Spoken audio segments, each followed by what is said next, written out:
Shalom semuanya. Saya mengucapkan syukur dan banyak terima kasih kepada Tuhan. Oleh kemurahan Tuhan kita boleh ada di tempat ini sekarang. Amin. Dan bersekutu dengan pribadi Dia. Kalau kita menyadari yang kita hadapi ini bukan manusia.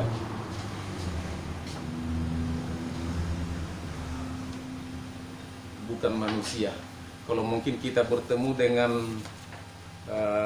seorang pejabat, kita katakan dulu bupati, wah kita senangnya setengah mati.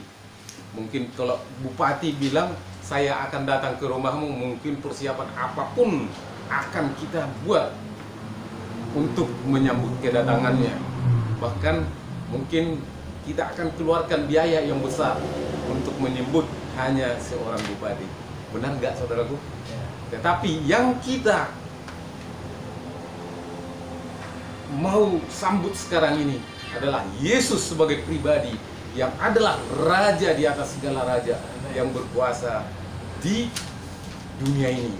Jadi tidak ada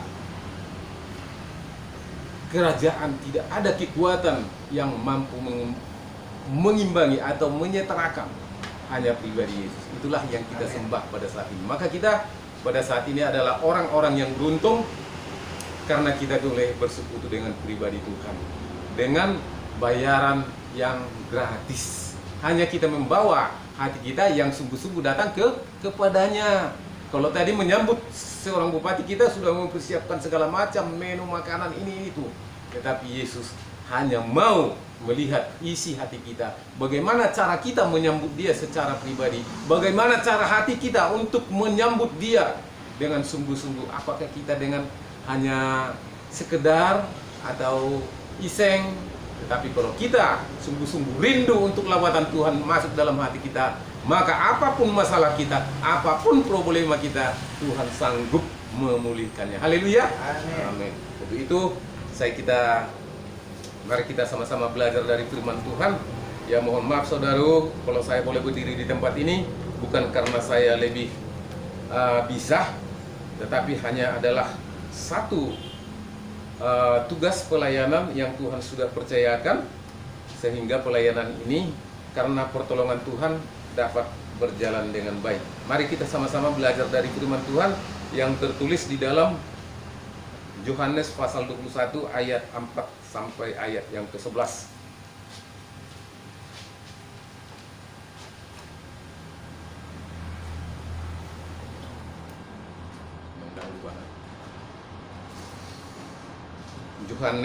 Injil Yohanes pasal 21 ayat 14. Ini firman ini berbicara tentang pilihan Tuhan yang layak. Jadi kalau mungkin saudaraku, apa namanya tadi Pak? Kurang, mohon maaf. Ari. Pak Ari. Kalau Pak Ari sekarang ini gak usah minder, gak usah tanda tanya. Oh saya kan orang baru, mana mungkin saya dipilih. Enggak.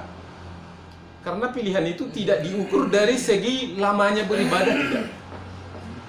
Tetapi orang yang mempunyai kesempatan, satu contoh, kita pergi katakanlah dulu ke satu daerah, tiba-tiba ada undangan, sini ada pembagian sembako, kata yang tidak kita tahu. Itu kan satu kesempatan yang baik yang Tuhan bukakan bagi kita. Jadi demikian juga kalaupun kehadiran Pak Ari di sini bukan secara karena kebetulan, tetapi ada rencana Tuhan yang indah. Jadi nggak ada istilah, apalagi contoh, kita katakanlah dulu, kalau saya semenjak lahir mungkin sudah Kristen. Tetapi walaupun saya sudah Kristen sejak lahir, kalau saya tidak menghayati atau tidak melakukan firman Tuhan, sama aja dengan contoh Pak Ari yang baru hari ini datang beribadah ke sini, sama. Kalau jadi tergantung kita pribadi, apakah kita bisa menerima dengan sungguh-sungguh. Kalau ibaratnya masuk kita di dalam satu undangan, satu pesta, kita tidak ikut makan, walaupun kita hadir di dalam pesta itu, apakah kita kenyang? Tidak, saudaraku. Tetapi kalau kita datang ke dalam satu pesta, langsung kita dengan lahapnya makan, maka kekuatan kita akan dipulihkan. Nah, itu saudaraku. Sebabnya saudaraku Pak Ari, walaupun kita berbeda di dalam tetapi ada rencana Tuhan yang mau Tuhan berikan, yang mau Tuhan angkat apa formula, karena Tuhan mengerti apa setiap kebutuhan kita. Amin saudaraku. Nah, itu sebabnya mari kita sama-sama belajar dari firman Tuhan. Kita ini adalah umat pilihan Tuhan. Yang kita baca Injil Yohanes pasal 21 ayat 4 sampai ayat 11. Kami mohon dibantu Pak Melgi. Ya, Yohanes 21 ayat 4. Ketika hari mulai siang, Ya. Yesus berdiri di pantai, akan tetapi murid-murid itu tidak tahu bahwa itu adalah Yesus. Kata Yesus kepada mereka, "Hai anak-anak, adakah kamu mempunyai lauk pauk?" Jawab mereka, "Tidak ada." Maka kata Yesus kepada mereka, "Tebarkanlah jalamu di sebelah kanan perahu, maka akan kamu peroleh." Iya. Lalu mereka melebarkannya dan mereka tidak dapat menariknya lagi karena banyaknya ikan. Maka murid yang dikasih Yesus berkata kepada Petrus, "Itu Tuhan." Ketika Petrus mendengar bahwa itu adalah Tuhan, maka ia mengenakan pakaiannya sebab ia tidak berpakaian, lalu terjun ke dalam danau. Murid-murid yang lain datang dengan perahu karena mereka tidak jauh dari darat, hanya kira-kira 200 hasta saja, dan mereka menghela jala yang penuh ikan itu. Ketika mereka tiba di darat, mereka melihat api arang dan di atasnya ikan dan roti. Kata Yesus kepada mereka, "Bawalah beberapa ikan yang baru kamu tangkap itu."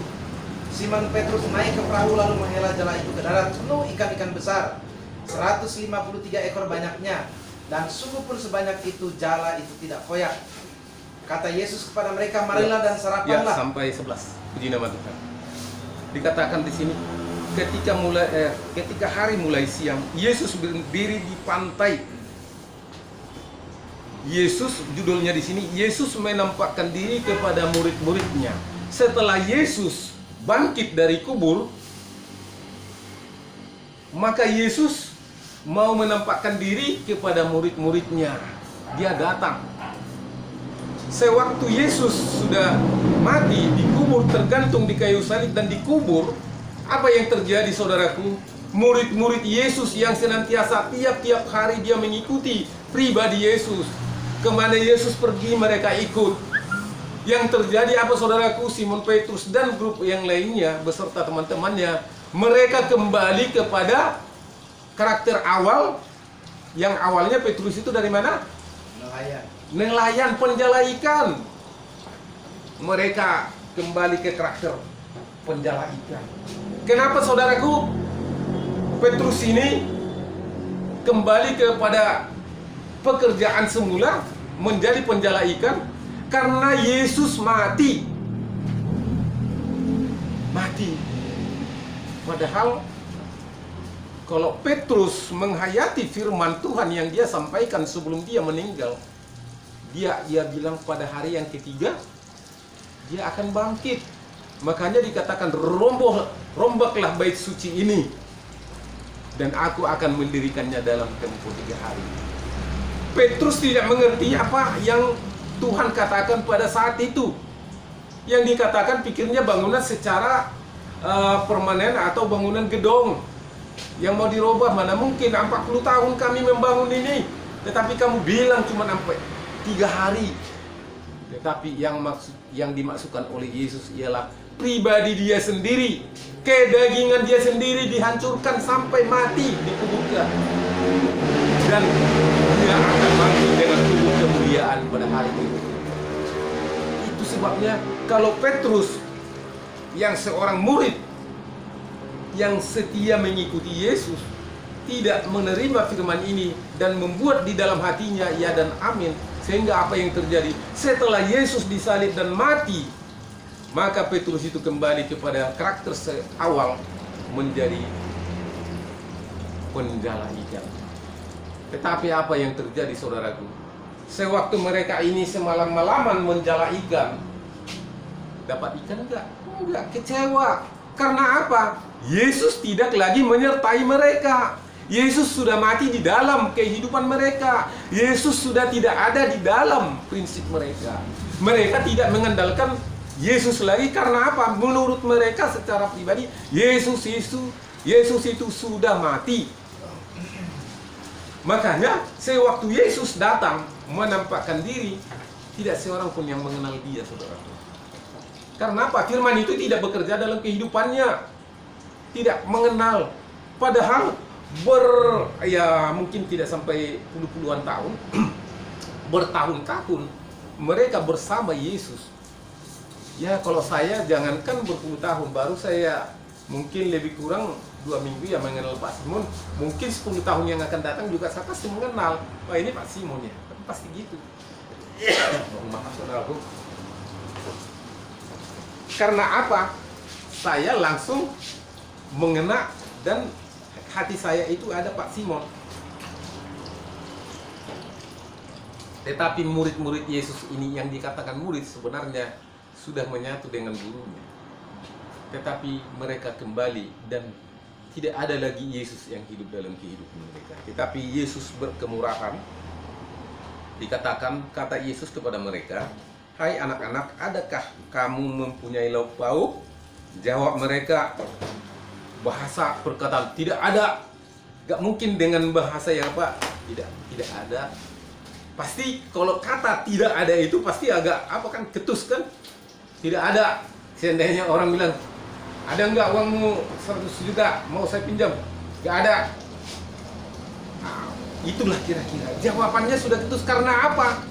Dia tidak mengenal Yesus lagi secara pribadi. Yang datang menjumpai dia tidak mengenal, saudaraku. Karena apa? Murid-murid ini sudah menganggap Yesus juga mati, tidak ada apa-apanya. Kata Yesus kepada mereka, "Hai anak-anak, adakah kamu mempunyai lauk pauk?" Jawab mereka, "Tidak ada." Maka kata Yesus kepada mereka, "Tebarkanlah jalamu di sebelah kanan perahu, maka akan kamu peroleh." Lalu mereka menebarkannya dan mereka tidak dapat menariknya lagi karena banyaknya ikan. Saudara, perintah. Cuman sewaktu Yesus memerintahkan perintah itu, tebarkan jalamu ke sebelah kanan, mereka belum mengenal Yesus. Cuman karena murid-murid ini karakternya memang penurut, mereka tebarkan juga, nggak mau tahu entah siapa lu yang memakai, yang penting kamu suruh saya ikut. Memang karakter murid seperti itu. Benar nggak saudaraku? Selalu menurut. Dibilang A, kata gurunya pasti A juga. Nah, jadi karakter penurut itu memang ada, masih melekat di dalam pribadi murid. Dan saya percaya juga karakter penurut itu ada dalam kehidupan kita. Amin. Amin. Ini saudaraku, buat apa kita ibaratnya tiap-tiap hari datang beribadah, tiap-tiap hari kita berdoa, tetapi tidak ada roh penurut.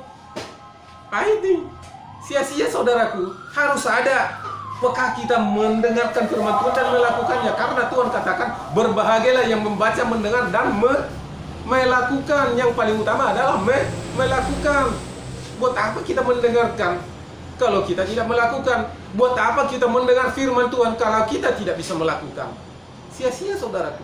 Intinya saudaraku, yang dikatakan berbahagia itu lengkap. Berbahagialah yang mendengar, membaca, dan melakukan firman Tuhan. Amin saudaraku. Ini yang terjadi. Ayat 6. Ayat yang ke-7. Coba Pak Melki lagi.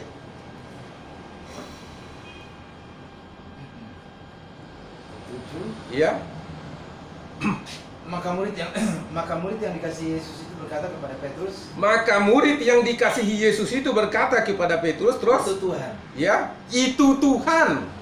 Yang dikasihinya selalu mempunyai dapat prioritas mengenal Yesus. Itu sebabnya kita mau raih, kita menjadi prioritas di dalam hatinya Tuhan. Amin. Amin. Supaya kita tetap tidak pandangan kita kabur. Tetap setiap sekedar, wah, ini Simon, Pak Simon. Karena apa? Pak Simon dan saya melekat dalam hati Simon. Simon melekat dalam hati saya. Kalau hati kita melekat kepada Yesus, maka tidak ada keraguan-raguan, maka tidak ada alasan untuk kita menghindar daripada beliau. Karena dia adalah raja di atas segala raja, yang sanggup memulihkan, sanggup menjawab segala problema kita. Itu sebabnya kalau menciptakan langit dan bumi dia sanggup, apalagi hanya untuk memperbaikinya. Itu sebabnya masalah itu terkadang kita besar-besarkan, sehingga apa yang ketawa, yang senang kalau masalah itu kita besarkan, yang sayang siapa?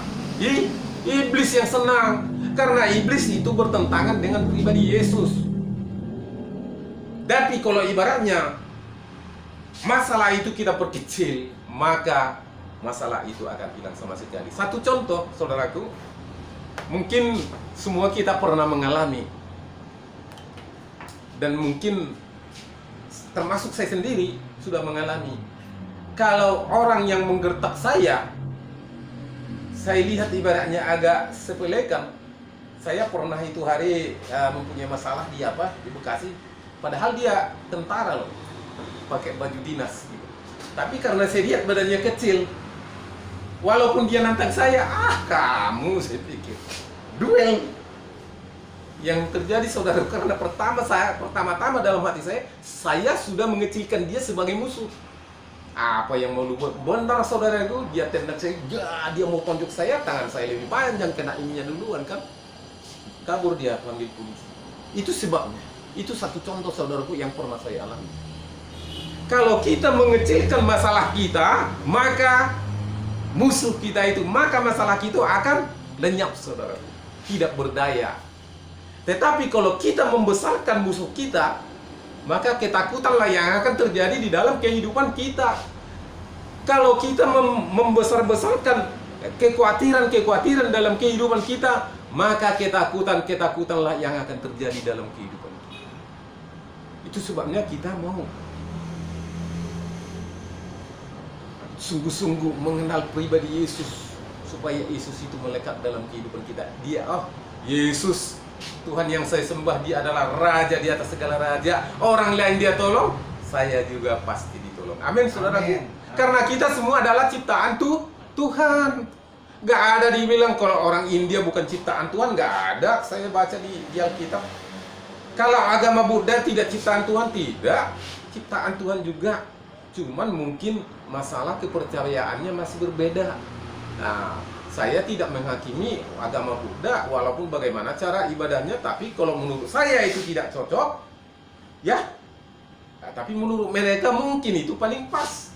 Dan untuk itulah kita ibaratnya bersaudara untuk tukar pikiran, mana yang terbaik pasti Tuhan tunjukkan yang terbaik. Amin saudaraku, kita menjadi saksi buat saudara-saudara kita. Jadi pada dasarnya memang perbedaan itulah yang akan dipersatukan satu antara lain supaya saling mengerti.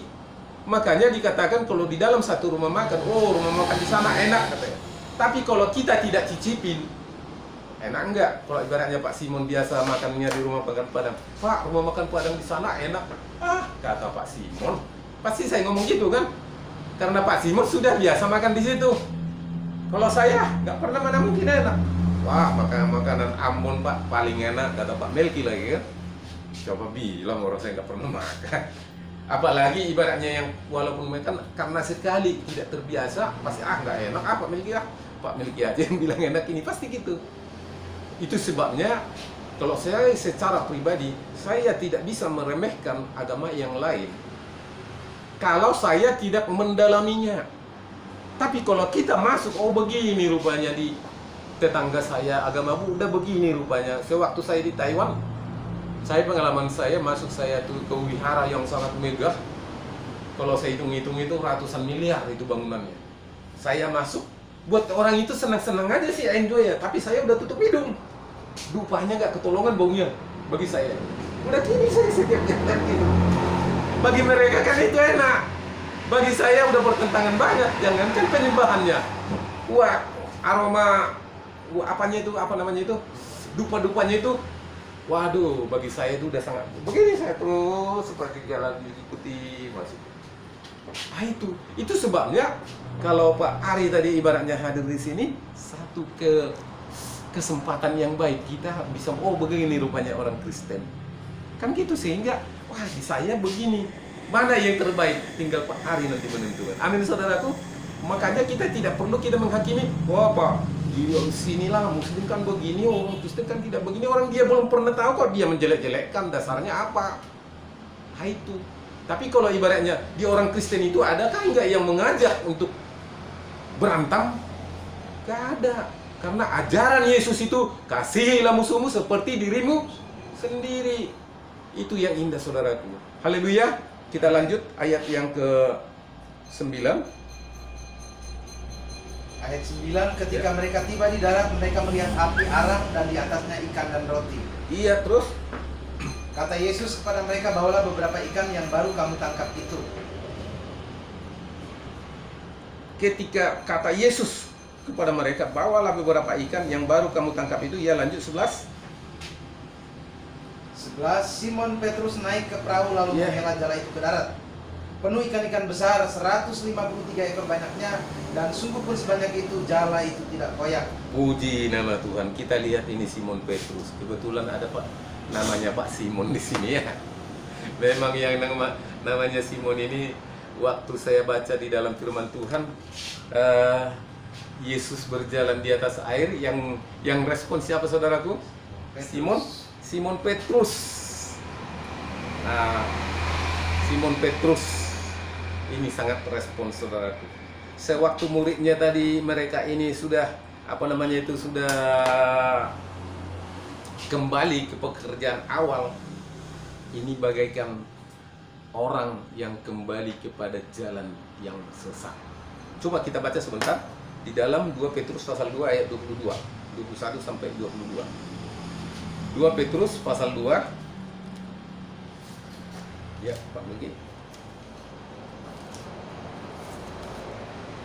2 Petrus pasal 2 ayat 21 sampai 22.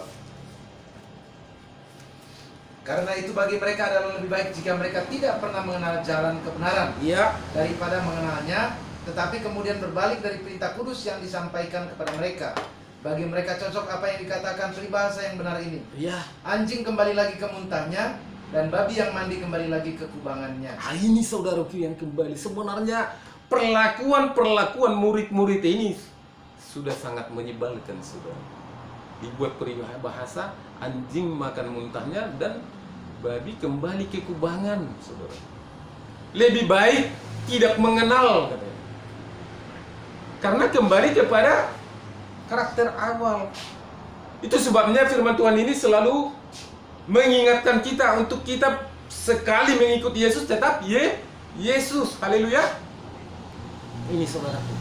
Jadi kalau ibaratnya kita kembali kepada karakter lama, lebih baik katanya tidak mengenal.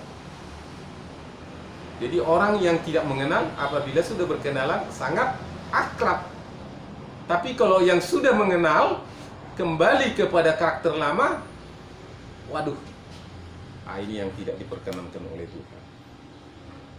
Dan yang kita lihat lagi di dalam ini, kalau dikatakan mulai dari ayat yang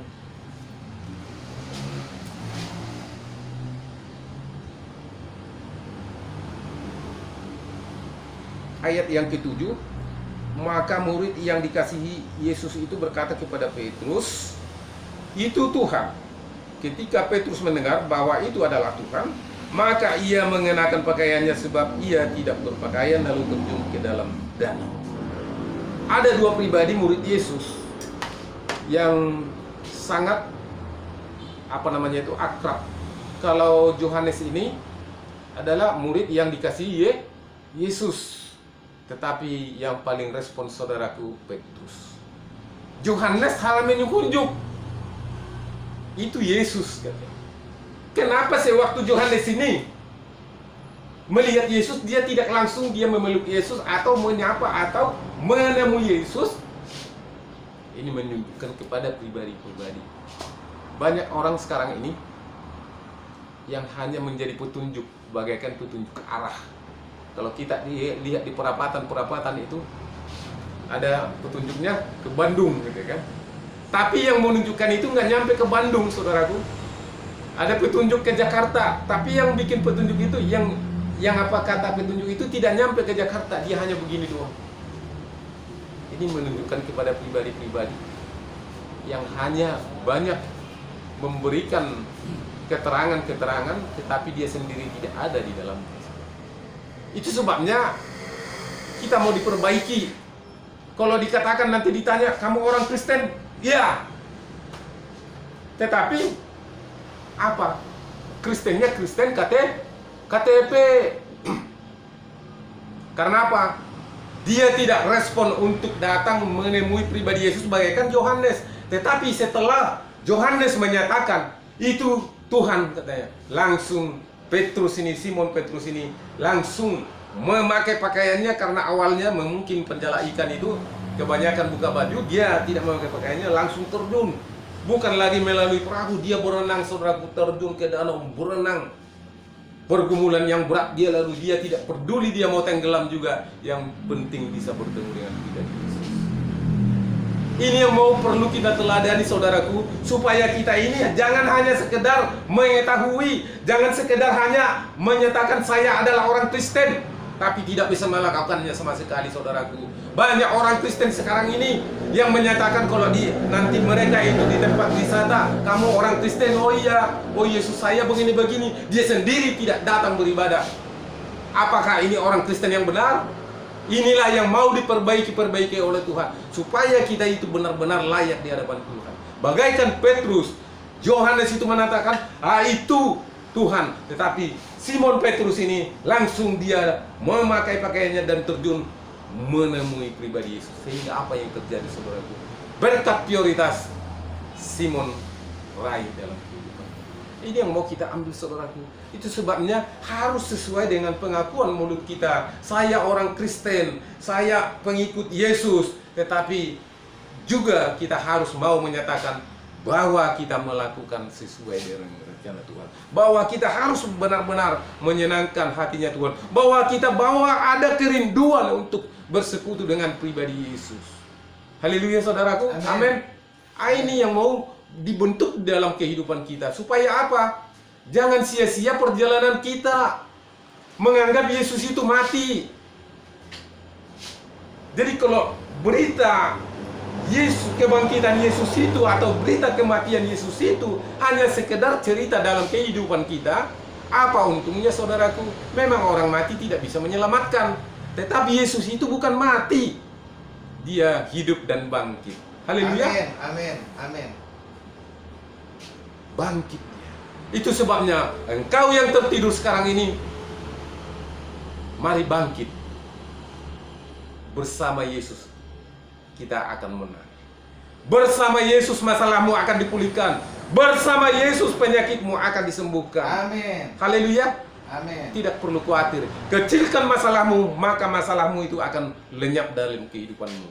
Jangan kita membesar-besarkan masalah, supaya masalah itu lenyap dalam kehidupan kita, sehingga kemana kita tetap hidup karena pemeliharaan Tuhan. Puji Tuhan, saudaraku, saya sering menonton di YouTube perjuangan murtadin. Saya terkadang pernah sampai mencucurkan air mata gitu, menangis melihat penderitaan mereka. Ada dipukuli sampai giginya juga tetapi mereka tetap ikut Yesus. Dipukuli, dikucilkan dalam keluarga.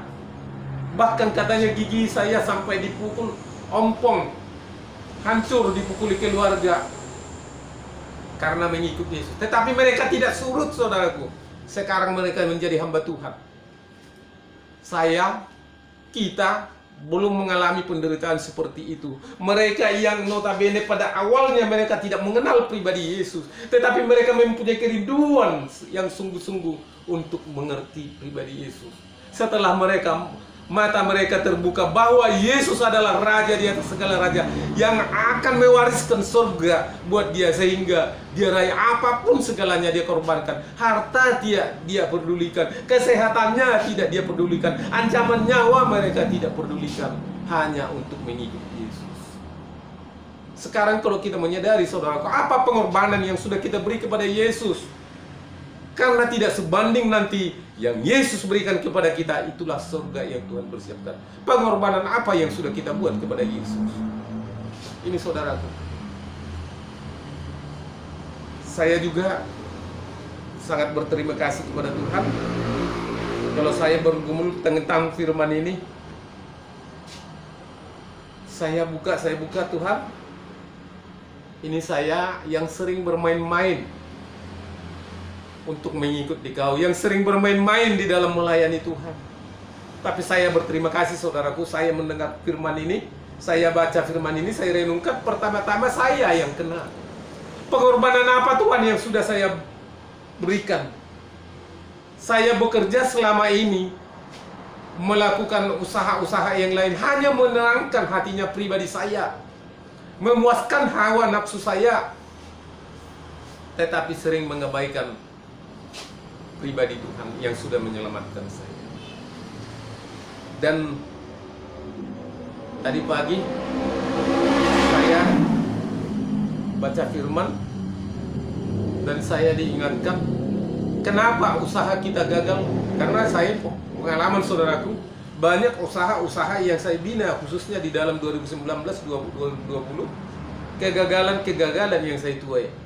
Saya diingatkan saudaraku, apa yang sudah saya korbankan kepada Tuhan. Saya kurang memberi persembahan kepada Tuhan. Dapat 1.000 saya makan 1.000. Kurang saya berkorban buat pekerjaan Tuhan.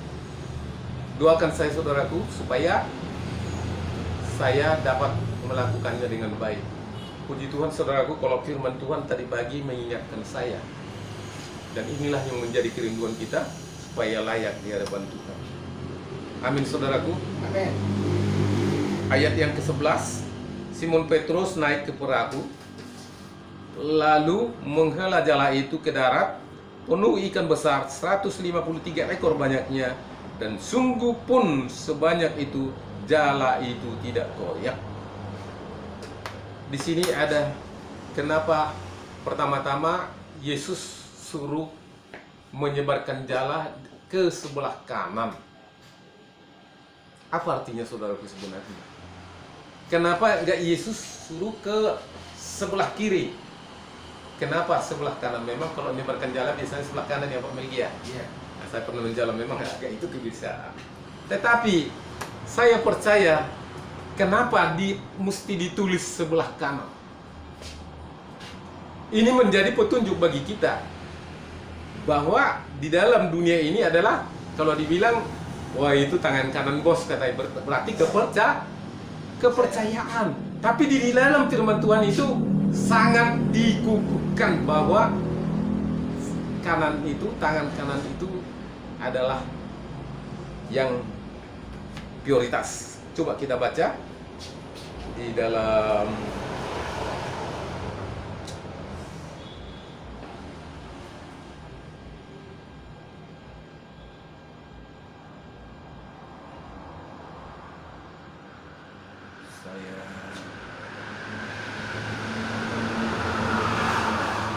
Matius 4 ayat 28.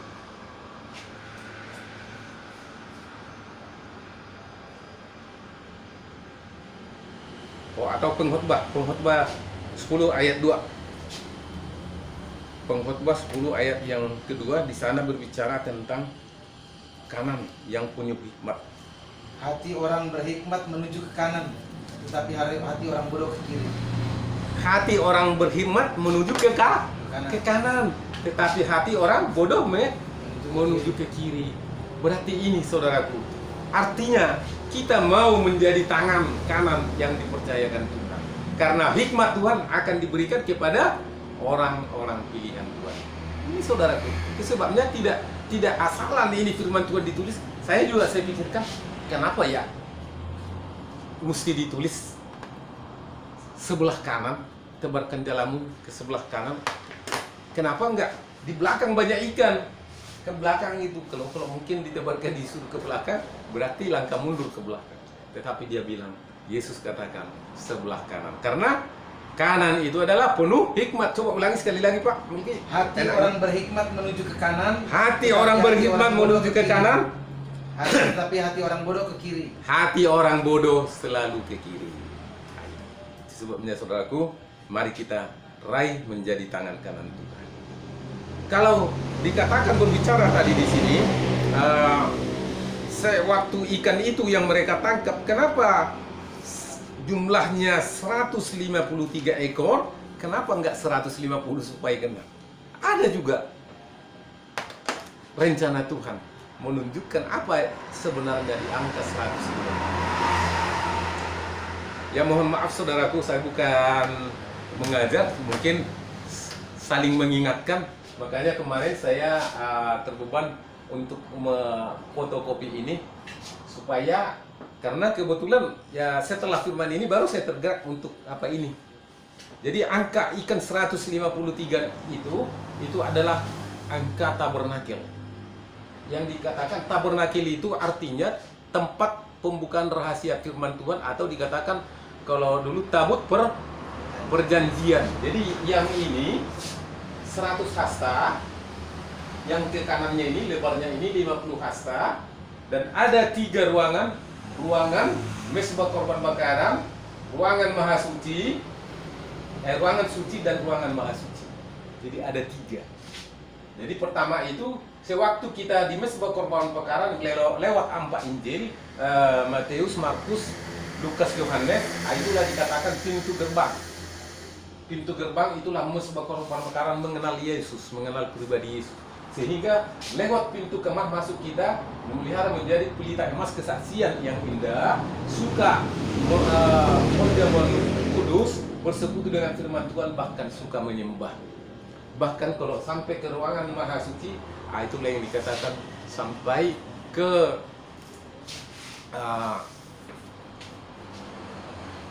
maha kudus, tempat maha kudus.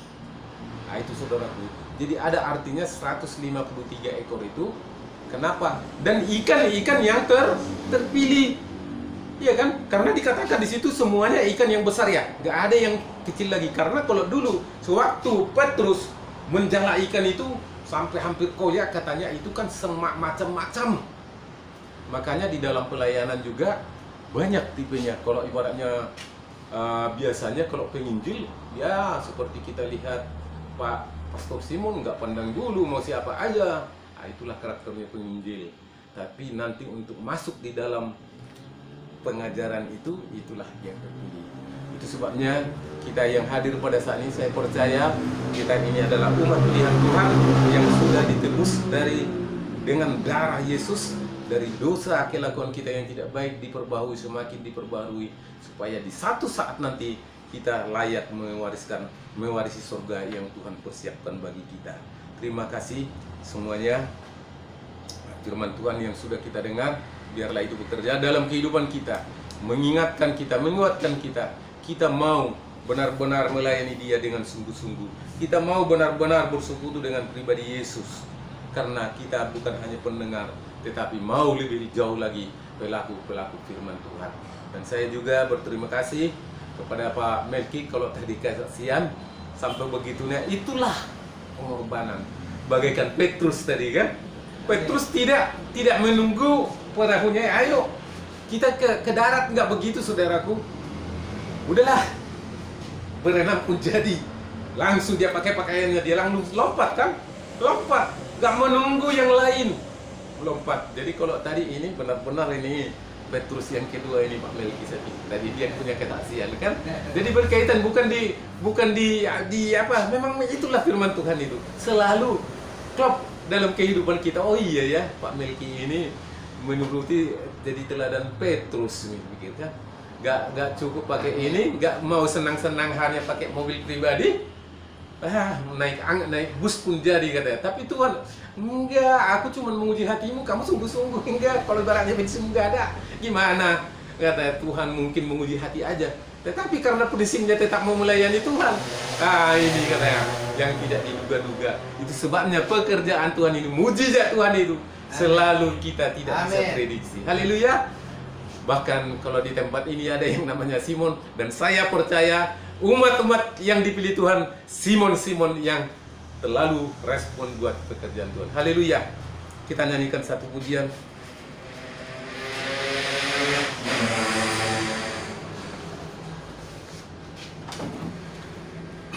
Haleluya. Terima kasih Tuhan.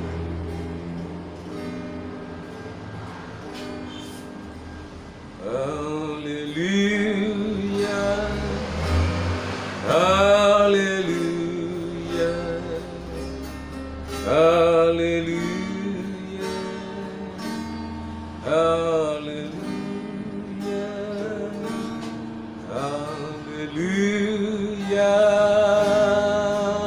Haleluya.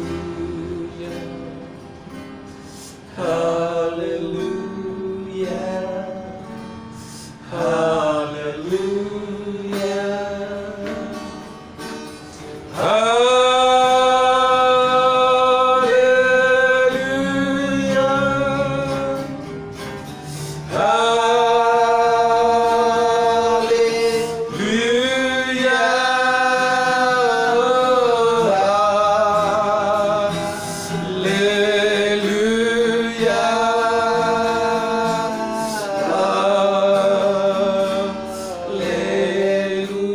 kita sama-sama bangkit berdiri, kita nyanyikan pujian ini dengan Haleluya, haleluya, haleluya, haleluya, haleluya, haleluya, haleluya.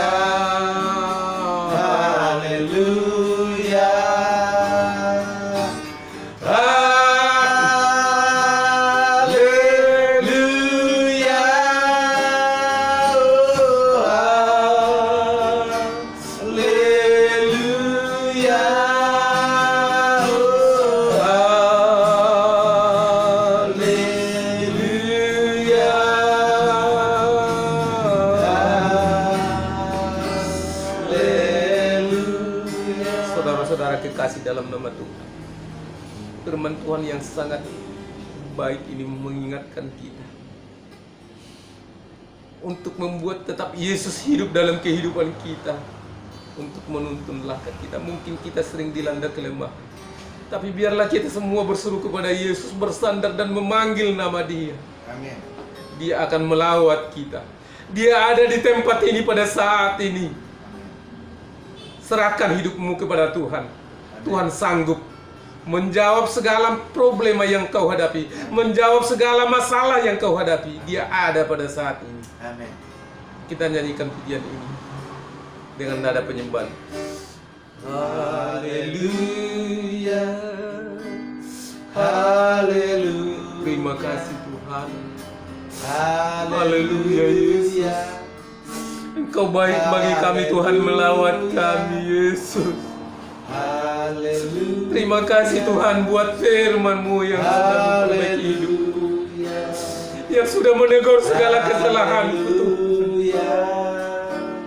Terima kasih Tuhan, terima kasih Bapa. Inilah hidupku Tuhan, bentuk sesuai dengan rencana-Mu. Pakailah hidupku Tuhan menjadi alat yang berguna di hadapan-Mu Yesus. Terima kasih Tuhan, terima kasih Bapa. Haleluya Yesus. Haleluya. Terima kasih.